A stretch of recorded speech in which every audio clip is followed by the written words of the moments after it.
about Alexis Winters and her accomplishments. The next person that we're going to talk about is who? Mr. McCord. The reason I'm doing this, Mr. McCord, please stand up so everybody knows who you are.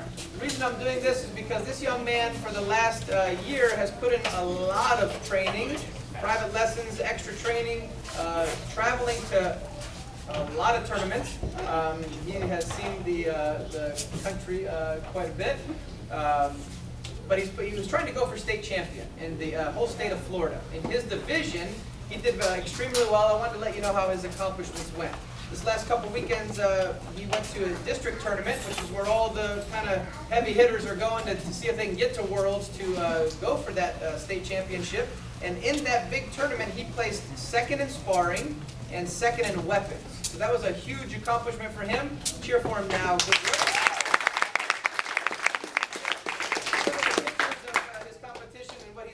I'll leave it up here so you guys can see it. But the coolest part is, I wanted to let you know his standing, how he ended his tournament year.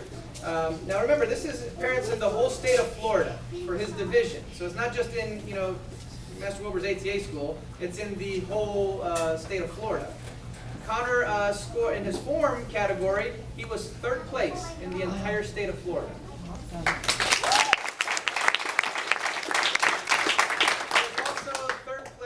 His sparring division.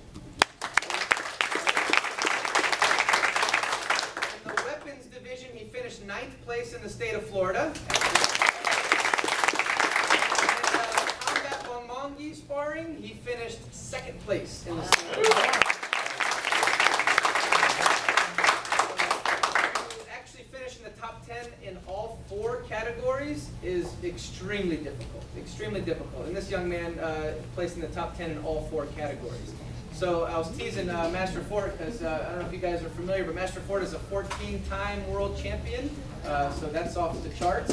And Mr. McCord was kind of whispering in my ear saying he's coming after Master Fort. He said only 14 world titles? I can get 15. So we want to wish him good luck towards his victory of eventually becoming world champion. In our eyes, I know you're trying to skip state champ and go right to world champion. You're a goal, huh? So job well done for this young man.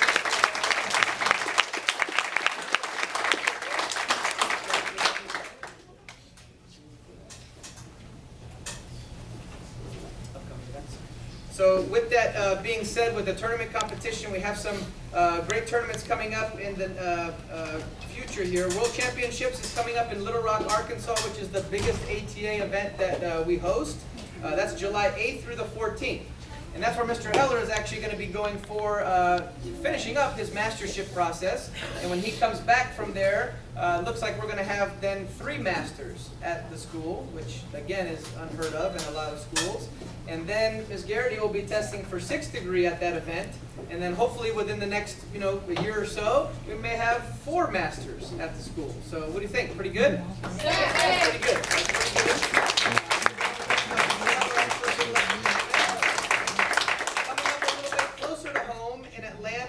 On July 27th is an ATA regional tournament. You want to try to hit that one. That's actually my first instructor's tournament, Mr. Arshmont. And there's information at the desk if you're interested in making that trip over. Please let us know too so we can do some extra help with you and get you ready for that tournament.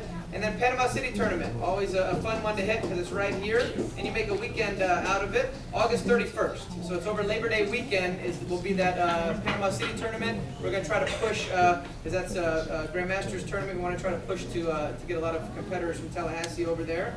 And don't forget about tonight's training that we have for black belts only. Black belts, stand up. So recommended black belts or red decided testing for recommended black belt.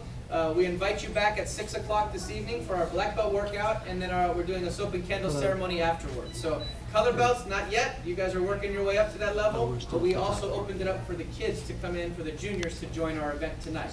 Hope you can make it. Let's give these guys a hand for their job.